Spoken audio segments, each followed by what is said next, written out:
Hey everyone, how's it going? I'm Kolton Steele, and today I'm back for another car movie review for Tenet. Tenet is written and directed by Christopher Nolan. I'm a huge fan of Christopher Nolan. My favorite film of his is Inception. It's my favorite film of all time, actually. I loved Interstellar. I loved the Dark Knight trilogy, so I was really excited to see what Tenet would have in store for me. So before I went in, I knew from all the reports that this was going to be a very complex and very hard to follow storyline. And that movie did not disappoint at all. Those reports are right. When I came out of this movie, I was very confused on some parts because it was hard to follow on some sequences, especially the storyline until towards the third act when you really start to figure out a little bit what's going on, really. So this movie does require multiple viewings, which I will probably do. So the movie, without any spoilers, it's good. It's not great, in my opinion. It's not terrible. It's a good Christopher Nolan movie, and there's nothing wrong with that. The movie is, again, of course, a little complicated to follow, so maybe that's what hurt it a little bit, but that's part of the Christopher Nolan beauty of it. He pretty much makes you want to go back and watch his movies over and over again until you fully understand it. Same thing happened to me with Inception. I didn't fully understand it the first time I watched it. Then I had to watch it 2 more times before I fully got what's going on, and I loved it. So, right now I'd say it's a good movie. I'd probably have to watch it again if it might change my opinion or not, but who knows. But right now I'd say it's a good movie. So without getting any spoilers away, I can't really describe this movie, to be honest with you. This movie takes place around the idea of an inversion. Basically, without giving away spoilers, inversion pretty much is time travel reverse. So say you're walking forwards, we all walk forwards in time, and this inversion plane, everything happens backwards. So as your day plays out normal, in the inversion plane, the day happens backwards. That's basically all I can say about it. Like, you'll see birds flying backwards, you'll see cars driving backwards. That's how that world works. So pretty much that's where I'll leave you for that, because I don't want to get any spoilers. So basically, they have to save the world through inversion. Yeah, I say that's a kind of a summary. No, not really, to be honest with you. Anyway, this movie is complicated to try to explain. So the characters in the movie, they're okay. They're not fleshed out, unfortunately. They don't have much development, so you don't really care about a lot of them, unfortunately. You don't really care what they're doing because their characters not really fleshed out. The only character that's really fleshed out is the main female, and Kate. She's the one in the movie that has the most character development. So you're really rooting for her for most of the movie because you really care most about her. The protagonist, you really don't care about him, unfortunately. He's played by John David Washington. And then his buddy, who's played by Robert Pattinson, aka the new Batman, they're good. All of the acting is really good in this movie. But where it really shines in this movie is the action sequences. Especially the 2 of them specifically, that has to deal with the inversion. And oh my gosh, they're fantastic. These are some of the best action sequences Christopher Nolan has done. Wow. This is fantastic. And some of these huge set pieces he does too is just amazing. So he keeps topping himself with that.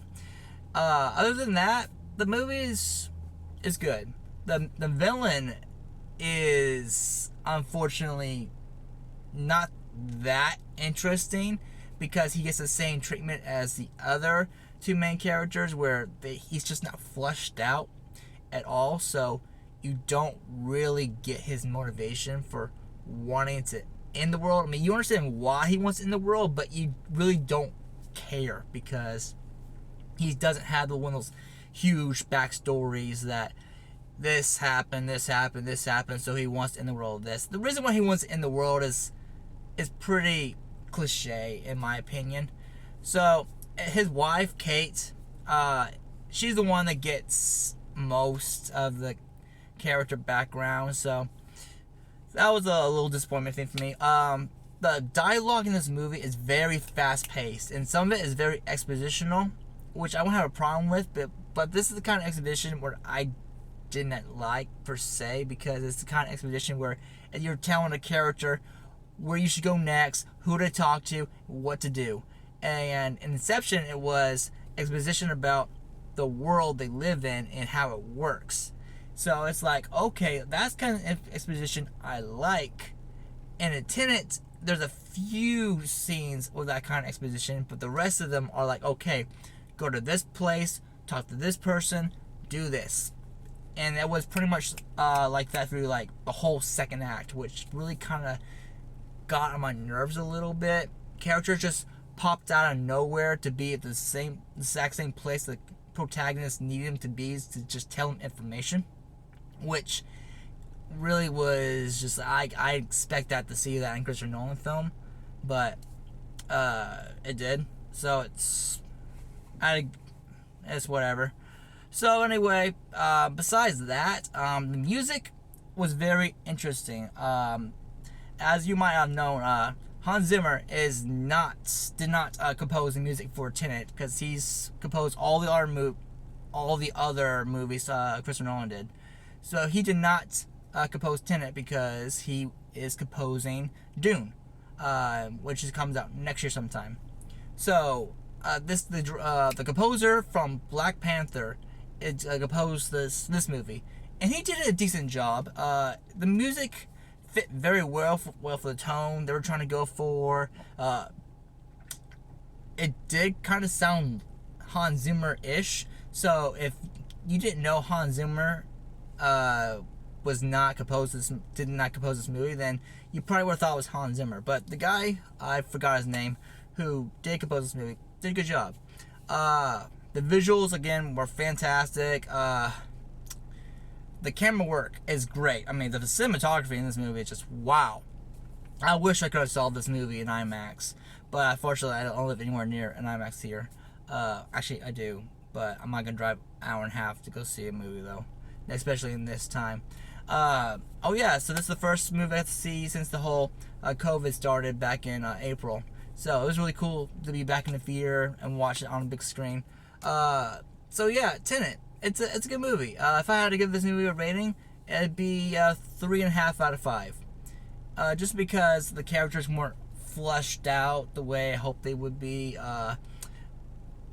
The dialogue is a little fast, and Christopher Nolan has this habit recently of putting sound effects and ambient noise and just different sounds above the dialogue track, so it's kind of hard to hear what they're saying sometimes, and they're saying it so fast it makes it hard to understand what they're saying. And you kind of need to know what they're saying for a Christopher Nolan film, because if you don't know what's going on, you need to hear what's going on. So that was kind of an odd choice they did.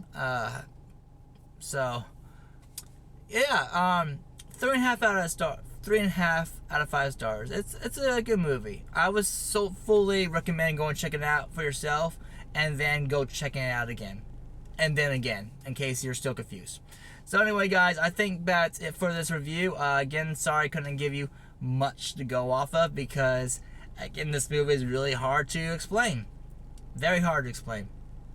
Alright, guys, so that's it for today. Thank y'all so much for watching, and I'll talk to you guys next time.